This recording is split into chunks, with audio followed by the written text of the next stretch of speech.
Peak Gaming Lock In. UFC Fight Night Hernandez vs. Rodrigues taking place this Saturday in Sacramento. Today, I'm going to give you guys my full card predictions for this card.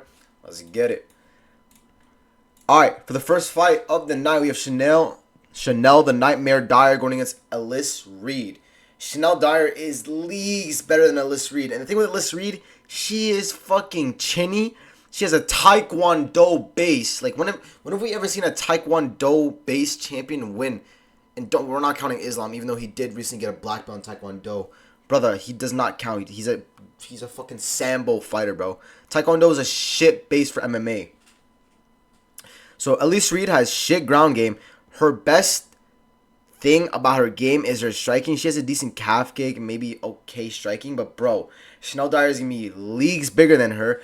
Shanelle Dyer Muay Thai is going to give Elise Reed many problems. Elise Reed is chinny. In the first minute with the fight with Denise Gomez, she got rocked hard by Denise Gomez. Shanelle Dyer has like the same amount of power as a Denise Gomez, maybe even more. In this fight, I see Shanelle Dyer connecting on Elise, whatever her fucking name is, Elise Reed, and I just see her knocking her out. I really, really do. And Shanelle Dyer, if she wants to, for the fuck of it, she could take this to the ground.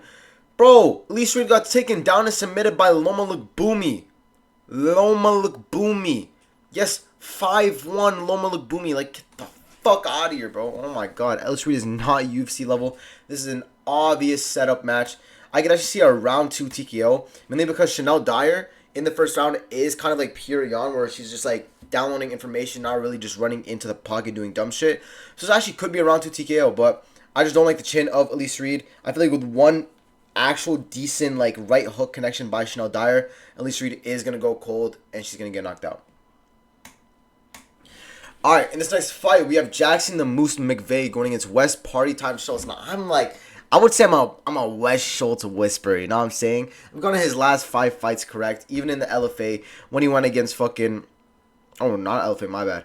On the contender Mansour Abdul Malik, easy prediction, Malik to win. Then he was on, what the fuck, I didn't predict none of these. But yeah, good win over Mario Mingaj, he's fucking dog shit. Of course, the big fucking penis put him down like it was nothing. And then, in his recent fight, I did pick him to beat Ben Johnson, round 3 submission. And it's like I know West Schultz. Wesley, look at my fucking eyes. I know you. I fucking know you. And Jackson McVey and West Schultz are like, they low-key look the same and have similar games. It's just that since Jackson McVey has joined the MMA lab, his striking, his ground game, and his fight IQ has gotten so much better. And I know he got, like, he had a win over Cedric Dumas. Like, okay, it's Dumas. But still, the way he put him out like that very easily, like, he's pretty high level. Jackson McVey is decently high level, and he's big for this weight class. He's 6'4". He could arguably, honestly, fight at 205 if he wanted to. Not 205, I'm at heavyweight, but yeah, he could go to light heavyweight and fight at heavyweight if he wanted to. He's a big guy for this weight class. And then here, West Schultz doesn't like getting hit. He really doesn't like getting hit, and he'll play off of his back and pull guard. So in this fight, I see this fight obviously starting with the striking. West Schultz throwing random looping shots, just trying to get to the legs and take down Jackson McVey. Doesn't really get it. Jackson McVey rocks West Schultz. West Schultz goes for desperation takedowns, and then Jackson McVey locks up an anaconda or a Darce choke for the round 1 submission, or maybe a round 1 TKO, but I don't think he hits hard as the big penis, the greatest penis. So yeah, I'm going to go to round 1 submission for Jackson McVey. He might be trying to look for the TKO here just to show his striking, but yeah, I think he's fine here. He's very explosive. He's really good. And since joining the MMA Lab, he's looked amazing. Alright, in this next fight, we have Gage G Money Young going against Stan the Drill Dorsainvil. Now, Gage on his last fight looked pretty decent. In the first round, he did lose the round to Thiago Moises because he got his back taken, got taken down, and just lost the round. The next rounds, he honestly did put down a beatdown. I have no idea how this was a split. I even picked Thiago Moises. I thought Gage Young obviously won that fight. That was a little crazy. Against Mahashate, back and forth fight, nothing really crazy. And in this early short notice fight against Evan Elder, for his debut in the UFC, he was just, even though he did get 30-27, it's not like each round was dominant. It was more of Evan Elder was pressing forward and just a more active fighter. And I can see the same thing happening here with Stan Dorsainvil. Bro, when I tell you I'm high on Stan Dorsainvil, I'm fucking high on this kid. He is so fucking good. The way he dismantled, what's his name? Dan Holt in the LFA was one of the nastiest, like, things I've actually ever seen. Okay, obviously not, but like the way he did it, just messing with him, just emoting half the time. Like, bro, this was a beatdown, bro. But yeah, Stan Dorsainvil is a come forward striker. He will literally put you against the cage, pressure you against the cage, and he'll always be the more active fighter. He's a lanky fucker for what's called lightweight. He has a 76-inch reach, 6 reach advantage against Gage Young. He'll sometimes pop the jab, but he's not going to always do that. But he'll sometimes use his reach advantage. But yeah, he won't always use it. But he's mainly a BJJ black belt, so he also has a really good ground game. But in this fight, I do see Stan Dorsainvil being the more active fighter here. But I do need to say something, bro. I feel like the odds are just expecting Gage Young's ability, eh? He's only a minus 155. Like, I really thought Gage Young in this fight would be a minus 200, 250 going against Stan Dorsainvil. So I understand Stan Dorsainvil is good, but Gage Young is really good as well. This is a hard test. I was still going to pick Cody Steele to beat him, but bro, this would have been a really hard test for Gage Young. But here, I'm going to pick Stan Dorsainvil. I'm very high on him. I've been watching most of his fights in the LFA. I think he's only had like 2. Yeah, but he's very good. High-level striker who will push you against the cage, press you, go for some sneaky takedowns, and he's just explosive, and he'll emote on you half the time, throw a little fucking middle finger like he's Josh, okay? I fuck with Stan Dorsainvil. Another thing about Stan Dorsainvil, his fight IQ is very underrated. You would think he has shit fight IQ just because he runs in pocket and stuff, but he's kind of similar to like a Mason Jones where like he's running you down, but it's very calculated at the same time, and you could tell when you watch his fights. He's very calculated whenever he fights. So I'm going to pick Stan Dorsainvil. I think he is going to be the better fighter here. I do believe this is on short notice, but he already had another fight booked in the LFA, so it's not like he didn't have a camp ready for this. I think it was this. I'm high on him. I'm picking Stan Dorsainvil to win this by decision. All right, in this next fight, we have Márcio Tikoto Barbosa going against Ryan the 3rd Street Savage Kuse. Now, Ryan Kuse is a grappler who will try to take you down, ground and pound, maybe even get a submission. But his grappling isn't really that high level in my opinion, and I don't think it's good enough to beat Márcio Barbosa, take him down, and finish him. People like to use the argument that if you take Márcio Barbosa into the deep waters, 2nd, 3rd round, you can finish him. Márcio Barbosa has only really been finished by high-level fighters. Like, 1, Gabriel Santos. Gabriel Santos is a high-level fighter that got signed into the UFC, and he's very high-level. He arguably beat Lerryan Murphy, got caught against that David Onama when he was beating him, and he beat Jack Jenkins. He hasn't fought since. You got to be a really high-level fighter to take Márcio Barbosa to the extra rounds. And I don't think Ryan Kuse is that high-level fighter. I think he's going to get caught here. I think he's going to get knocked out in the 1st round, mainly because his striking defense isn't the best. Maybe he does get to the grappling very early at the start of the round, but if he doesn't, he is a fighter that will entertain the striking, and he probably gets knocked out here. I know he's never been knocked out, but I can definitely see him getting caught and rocked and knocked the fuck out, because Márcio Barbosa is a finisher. Alright, in this next fight, we have Nasrat going against Chris Taco Padilla. Now, I need to say something. Nasrat, I don't even know how the fuck do I say your name? Okay, Nasrat is a very high-level striker. In this fight, the better striker is Nasrat. He's going to be the much cleaner striker, and he's going to land better than him, kind of like a MarQuel Mederos. Now, in his fight with Quincy Alquid, I know he got starched in the 1st round. Very, very bad. But you gotta remember, we gotta remember, before that, Quincy Alquid threw up like 5, was trying to take him down 5 times. Nasrat blocked all of those, and he was landing pretty nice on Quincy Alquid. Now, in a perfect world where Nasrat didn't get head kick knocked out, I truly believe in my heart that he would have won that fight probably 30-27. I'm not even kidding. I swear to God. It's a dumb thing to say because he did get that head kick. It's not like it was lucky. He set up that head kick. But if that head kick didn't knock him out, or he didn't try to go for the head kicks, Nasrat would have beaten him.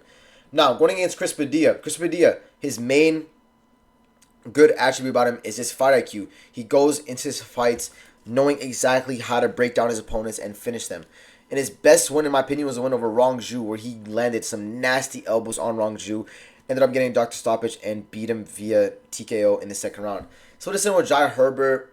Interesting fight. I don't really remember. I remember I did tape study for the fight with MarQuel Mederos, but back and forth fight, a lot of clinching, and then mainly Jai Herbert kind of just picking him apart on the feet. Both Chris Padilla walking forward. Similar with Ismail Bonfim. Ismail Bonfim was landing on Chris Padilla. Chris Padilla has that really nice high guard. I like it a lot. Also, another thing I like about his game, That's why most fighters won't be able to actually land on him very well. But with that high guard, it does leave his body exposed, and you can land pretty nice on his liver. And when you do that, his hands will come down, and then you can really land nice on his on the head and his temple. So in this fight, I'm gonna be real. I don't even like this pick. I don't like picking this fighter, but I'm gonna pick this fighter mainly because of one thing: the elite coaching that they have. We need to talk about Firas Zahabi. Firas Zahabi is the greatest coach in UFC history. Coach George St. Pierre, GSP, 26-2 fighter, dominant welterweight champion. Bro, Firas Zahabi is the greatest planner of all time. Even in the fight with Sean O'Malley and Eamon Zahabi was still having some success with those leg kicks before he got knocked out. Sadly, he's just a chinny fighter. You can't do anything about that. In this fight, I trust that Firas Zahabi, after that brutal knockout loss against Quinn Salkid, they've been game planning and they've been waiting for an opportunity like this to show out. I think they're going to show out here. I think Nasrat Haqparast is going to show out. The main thing I don't like about Nasrat is his one split decision with Jared Gordon, where he honestly arguably lost that fight because he was getting outdogged by Jared Gordon. And I don't think he lost against Esteban Rubich. I do believe he landed the better shots in the first 2 rounds, but he is a fighter that will slow down in the 3rd round. It'll be interesting how he goes against Chris Padilla in this fight. I think the first round, if this does go to decision, I think the first round will go to Nasrat Haqparast. I think he'll land the more effective strikes. Second round will be the deciding factor of who wins, because I do believe Chris Padilla does win in the 3rd round. So it's whoever does more in the 2nd round. And I feel like Nasrat Haqparast, with the coach of Firas Zahabi, they're going to game plan amazingly well for this. Another thing you got to remember, Chris Padilla, another really good tool he has is his calf kicks and his elbows. Those are not going to be really applicable here because Nasrat Haqparast is a fighter that moves around a lot and he's a southpaw. So that conventional calf kick for the orthodox fighter of Chris Padilla, it won't be there. So he won't have his elbows or his calf kicks. He's going to have to rely on his straight jab, walking forward, and trying to piece up Nasrat Haqparast. And I think Nasrat Haqparast is probably going to do a lot of digging to the body, going to the body, going up to the head, maybe even landing some body kicks and calf kicks of his own. So yeah, I think Nasrat Haqparast wins this. I'm honestly not that confident in it.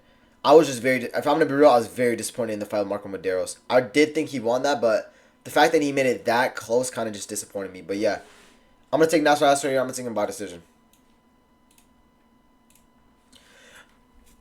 Alright, in this next fight, we have Shamil Gaziev, the sexiest man alive, going against Kennedy, Chosen, and Nzechukwu.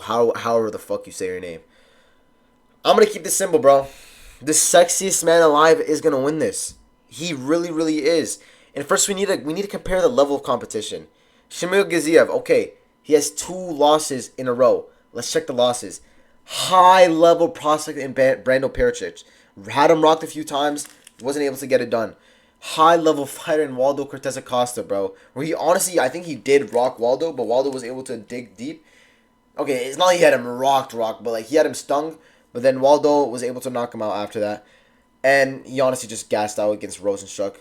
Honestly disgusting. What a blob fight. But yeah, he can win fights, and he has real knockout power. And the thing with Kennedy and Nzechukwu, however the fuck you say his black-ass name. No, wait, no. That wasn't racist. I swear to God. I'm not racist. I'm from Africa. You know what I'm saying? Like, oh my God. Oh my God. But yeah, Kennedy and Nzechukwu, the one thing I don't like about his game is that he'll kind of use his 83-inch reach, but he won't really use it to his best ability. How I see this fight going, I see Shamil Gaziev closing the distance with Kennedy and Kennedy. I think he's going to close the distance. I think he's going to thwart the reach advantage that Kennedy's going to have, and I think he's going to land on him. Kennedy and Nzechukwu doesn't really have a high guard. He's mainly a fighter that uses that long guard. He doesn't really... His hands aren't that high. Like, I don't know how to explain it. Like he just doesn't protect his head. And in a fight where you're not protecting your head and where Shamil Gaziev is going to land a lot on your chin, plus he's probably fought the way better competition, yeah, I think Shamil Gaziev is going to win this. I think he wins this by round 1 TKO. I just don't like how Kennedy and Nzechukwu doesn't protect his head and the fact that he can get pushed against the cage. Alright, in this next fight, we have Jamall Pretty Boy Emmers going against Lerryan Gunslinger Douglas. Another one-sided thing. Like, bro. Oh my God, I need some of these underdog picks to win for me. Alright, in this fight, This is a striking fight. I know Jamall Emmers has a grappling base, and he did show that base against shitty Hyder and Mill. It's not going to matter against Lerryan Douglas. I think Lerryan Douglas is going to land, and I think he's going to land in the first round. Maybe Jamall Emmers could get to his grappling very early, get some takedowns against Lerryan Douglas. I don't think he does. I think Lerryan Douglas actually has pretty decent takedown defense, and I think he'll thwart Jamall Emmers, and I think he'll knock him on the first round. Jamall Emmers has shown that he can gas out, chasing finishes, like in the fight with, what's his name, Nate Landwehr. Had Nate Landwehr rocked bad, wasn't able to finish it. Then Nate Landwehr was able to dig deep and knocked him out bad. Ooh, knocked him out really bad in the first round. So yeah, I think Jamall Emmers, if he can't get to his wrestling, he is round 1 or bust. And if you're a round 1 or bust against Lerryan Douglas, mamma mia, he's going to knock your ass out. And we've seen Jamall Emmers knocked out before. Also by Julian Rosa if you want to do some MMA math. If you want to do some MMA math, you know what I'm saying? So yeah, I'm going to go Lerryan Douglas. I think he connects on the chin. Even if he doesn't connect on the chin, realistically, he's shown pretty decent cardio. He has had some opportunities to go championship rounds, but he's honestly finished all of his opponents. Shitty. How did he go 2 rounds with Javier Reyes? I don't understand that. I need to rewatch that fight. That's disgusting. But yeah, in this fight, I just see Lerryan Douglas connecting him early, thwarting the wrestling onslaught from Jamall Emmers. He's honestly pretty one-dimensional, and I think he connects on his chin. He's not that good defensively sound. So yeah. Alright, in this next fight, we have Anthony Bow Down Wint going against Terrance, the answer Chatman. Now, I feel like some people are forgetting in this fight, Terrance Chatman is going to have a big weight advantage. He is the type of fighter that cuts down to make heavyweight. He cuts to make heavyweight. He's a big guy. And he honestly isn't that horrible. Did have a split decision with Myron Denise. We don't talk about that. But all around, he's a pretty decent fighter, decently athletic. Yeah, it's honestly not going to matter. It's not going to matter at all. We saw Anthony Wint absolutely dismantle at Matt Adams easily in 34 seconds. And I'm low-key an Anthony Wint believer because I was here when he was on Fury FC, beating Jamal Tatum. So, you feel me? So, I'm going to pick Anthony Wint. I think he gets a round 1 knockout. Ooh, actually, does it?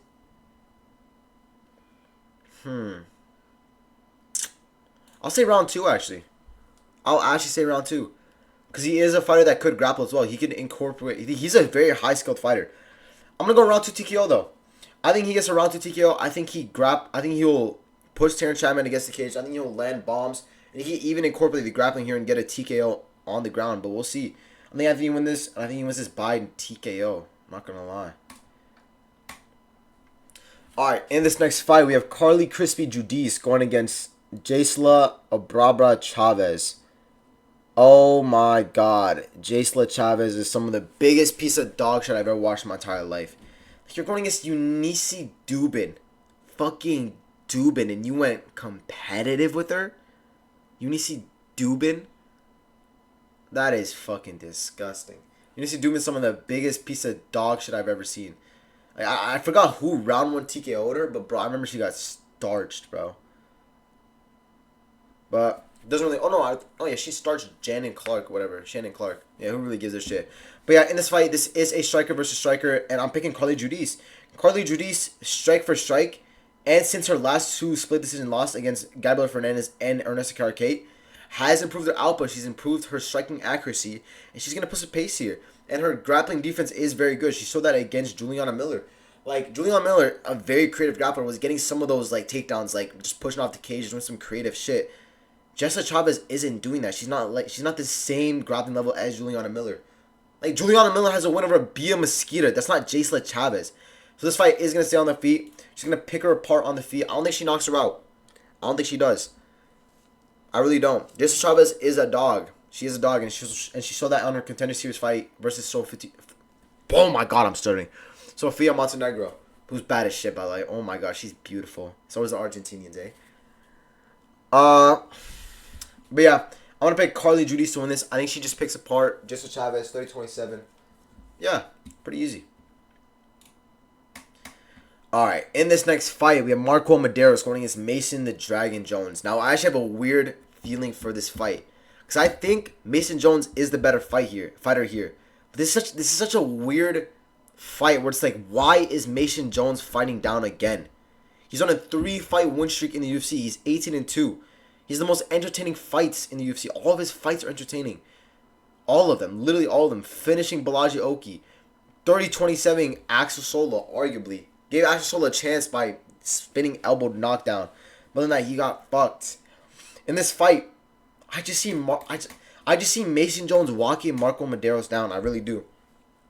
This is just gonna depend on how good the counter striking of MarQuel Mederos is, and how good he is gonna throw it with the fight IQ of Mason Jones. So a good attribute of Mason Jones, he's similar to Stan Dorsainvil. I said this before, where his fight IQ really does carry him, and he's very smart in there. Even though he doesn't look like it, he's very technical when he's walking you down. And he's like very good with knees up the middle, good body, like good strikes to the middle, to the body. You go up to the head. He's very technical. But I have a weird feeling about this. It's similar to like the one with Fares Ziam and Tom Nolan. It's like, it's another weird feeling. It's like, why is Fares Ziam fighting down? Why is he going against Tom Nolan and he loses? This will be another thing here where it's like, why is he going against MarQuel Mederos? Like, why? He should be fighting up. He even said he should be getting a top 15 fight, but he's fighting down again. But I'm going to pick Mason Jones here. He is going to have the reach advantage of 4.5 inches. I think he walks down MarQuel Mederos, but it really just is going to depend if MarQuel Mederos can land the more effective strikes. We're going to see. And Mason Jones also can switch it up. He can also grapple if he needs to. He's a very unpredictable fighter, and he's a hard guy to game for. So yeah, interesting fight. A really good fight. Whew. Now for the featured fight on the main card, we have Reinier RDR Dorsainvil going against Roman Dolidze. These are two grapplers going up to 205. Two 185ers going up to 205. Yeah, Roman Dolidze is going to get fucked here. He is genuinely going to get his ass fucked. And I feel like RDR is going to get a finish, but I'm not going to predict it. You know what I'm saying? I'm not really going to predict him getting a finish. But I want to pick RDR. It is going to be interesting how he looks like going up to 205, because he's been talking about for like years going up to 205 after going on a pretty decent run at 185 until he lost to Brendan Allen by retirement, just getting out-scrambled and outworked. Same thing with Kyle Baralho, just outworked by Kyle Baralho. By the way, that was not a 30-27. That was a fucking 29-28. Holy robbery. Not robbery like he won that fight. More like a robbery like with the like, you know what I'm saying? It's like, bro, he did not lose that hard. It was a competitive fight. I honestly believe the losses and the close fights RDR has had are levels above the Roman Dolidze. I'll give it to you. Christian Leroy Duncan's good. Anthony Hernandez is good, but he just hasn't looked good in those fights. Christian Leroy Duncan honestly could have 30-27 him. Don't know why he didn't want to. Fucking shitty ass fighter. And Anthony Hernandez broke him down. Well, that was a beat down. But yeah, I think RDR wins this. He's the better grappler here. I feel like he gets a finish here for some reason. I think he'll look new and improved at 205. I just don't know how he'll get it, but I'm going to go with decision. Maybe the knees up to the middle of Roman Dolidze. But Roman Dolidze will like usually pull guard and do dumb shit like that. But he really shouldn't be trying to do that against RDR. And on the feet, I do favor RDR because he is going to be the lankier fighter. So yeah, I'm going to pick RDR to win this and look pretty good at 205. We're going to see how he does. Same for Roman Dolidze. Maybe he gets a win here. We'll see what he does. Alright. In this next fight, we have Serghei Polar Bear Spivak going against Vitor Petrino. I'm going to pick Serghei Spivak. I'm actually going to pick Serghei Spivak. I was actually very impressed with his win against Ante Delija. Ante Delija, walking forward, was getting hit by the jab of Serghei Spivak. Serghei Spivak, some of the few fighters on this roster that will actually pump the jab really nicely. And he'll actually even go for some 1-2s and some random shit like that. Like, he's actually a pretty decent striker. I rate him. I really do rate Serghei Spivak. And his striking isn't his main base. He's a grappler. He tries to take you down, submit you, and even grapple you. And the level of competition that Serghei Spivak has been going against is way higher level than Vitor Petrino. Let's look at it. Ante Delija, probably honestly similar fucking level of competition as Vitor Petrino. Waldo Cortez Acosta arguably beat him. Gelton Almeida, who did get cut and is probably friends for the PFL, but still high level fighter. I actually rate that loss. Marcin Tybura finished him in the first round. Shogun, it's Shogun, and he has another TKO loss to Aspinall. I rate all of his losses and his wins. He's a very high level fighter. He's been at the top of this division for a long time. I don't think Vitor Petrino wins this. His losses are very questionable. I'll give it to you. Dustin Jacoby does have a lot of power, and that was a nasty knockout, but Austin Lane, really? Thomas Peterson, a competitive fight with Thomas Peterson, really? Steven Aspin, I genuinely thought he was going to 30-27 Steven Aspinall. The fact that he actually dropped the round against Steven Aspinall, that kind of disappointed me. So yeah, I think Spivak wins this. I think he wins it by decision. I'm a little bit of a Serghei Spivak whisperer, I would like to say. I predicted most of his fights right. And I think I'm going to predict this shit as well. I think Serghei Spivak wins this, and I think he wins this by decision. The only way Vitor Petrino can win this is if he could really, really, really throw some heavy calf kicks against Serghei Spivak. Maybe even get some grappling offense of his own. Or maybe if Serghei Spivak has like a low IQ move where he tries to grapple with Vitor Petrino and he gets reversed and then TKO would finish from mount. But we'll see. I think Serghei Spivak is a better fighter. I think he's fought the way high level competition. I think he wins this. Let's get it. Alright. Now for the main event. We have Anthony Fluffy Hernandez going against Gregory RoboCop Rodrigues. Now, I think I am on a 7 or 6 fight streak of main events. I haven't got a single main event wrong since, and it might get broken here. It might get broken here. So I genuinely don't know who to pick. Anthony Hernandez is a come forward grappler that will throw some strikes, and he will try to take you down. In his last fight, he struggled to take down Sean Strickland, and people want to talk about how he didn't throw up that many takedowns. And I was saying the same shit until I rewatched it. I look, just rewatched it like a few hours ago. I rewatched that fight. It's not like he wasn't trying to get takedowns. He was walking forward trying to take down Sean Strickland. It was just the fact that Sean Strickland, he was struggling with the foot movement and the slickness of Sean Strickland. He just wasn't able to hold him down for a long period of time. And I think he actually might struggle with Gregory Rodrigues. Gregory Rodrigues, very underrated, is his foot movement and the way he cuts the cage. His foot movement and his lateral movement is very, very underrated. And I think he'll be able to honestly replicate the same thing that Sean Strickland did. I think he'll evade the takedowns from Anthony Hernandez. And remember, you got to remember, he hits harder than Sean Strickland. Sean Strickland is more of an output fighter. And he hits harder than Sean Strickland. And it's not like Gregory Rodrigues doesn't go to the body. He works the body. Like in the fight where he went to decision with Roman Kopylov. He was working that body, throwing heavy hooks to the body, even nasty knees to the body. And I really do believe if Gregory Rodrigues could get a nasty knee to the body against Anthony Hernandez and land it clean, I think he'll drop Anthony Hernandez and I think he'll knock him out. I'm going with the underdog pick here. I'm going to go with the underdog pick here in Gregory Rodrigues. Now if I get this right, I think I should be the only UFC predictor who has the longest main event streak for now. But yeah, I'm going to pick Gregory Rodrigues. I think he drops him with a body shot probably in the second round. Which is kind of scary because I think I have an over 1.5 for this. Like, that's actually pretty fucking scary. But yeah, we can always talk about the fact that if this fight does go into the 4th or 5th round, Anthony Hernandez is going to kill him. And Gregory Rodrigues, this gas tank is a big problem. Even though he did show a pretty good gas tank against Roman Kopylov, he could get rocked. Roman Kopylov stung him a few times on the feet in that fight. And I know Anthony Hernandez isn't that great of a knockout power guy, but it honestly really does just take one clean shot to knock out Gregory Rodrigues. I really do believe it. I think Anthony Hernandez, if he could get a nice right looping hook and land on Gregory Rodrigues, he could knock him out. I just don't see it. I'm not really a guy that just like depends on puncher's chance and shit like that. I need to go. I want to go round 3. I forgot my over 1.5, bro. Like I need that to hit. But yeah, I'm gonna go with Gregory Rodrigues. I think he's gonna struggle. I think Anthony Hernandez is gonna struggle with the foot movement and the lateral movement of Gregory Rodrigues. I think his movement is very underrated. He's even a BJJ black belt. So even if Anthony Hernandez does take him down, as long as Gregory Rodrigues doesn't do any dumb shit, like going for a submission when he's on the ground, he should be pretty fine here. He honestly should be pretty fine here. I think I just don't see. I'm just gonna keep it at that. If you guys have questions, just send comments in the comment section. I'm just really tired right now. But yeah, that does it for my full card predictions for UFC Sacramento. If you got any questions or any shit like that, just comment it. I'm always here. Feel me? Sexiest man alive, Shamil Gaziev is gonna get a win here. Let's get it.